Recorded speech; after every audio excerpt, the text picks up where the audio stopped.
The killer cough from China has jumped borders. Children around the world have started falling sick. Some experts believe it's a combination of different illnesses. Some are pointing at a mysterious pneumonia, some at white lung syndrome, even mycoplasma pneumonia and walking pneumonia.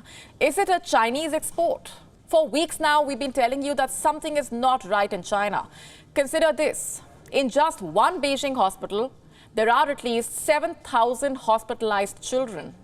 At least that's what reports are claiming. The current infection has spread to several Chinese cities, by the way. China claims there is no novel virus. Instead, the illnesses are being triggered by a mix of known viruses. China is also pointing at a seasonal surge. Beijing wants you to believe that what's happening is normal. People fall sick during the cold season. But here's the problem. Numbers are not adding up.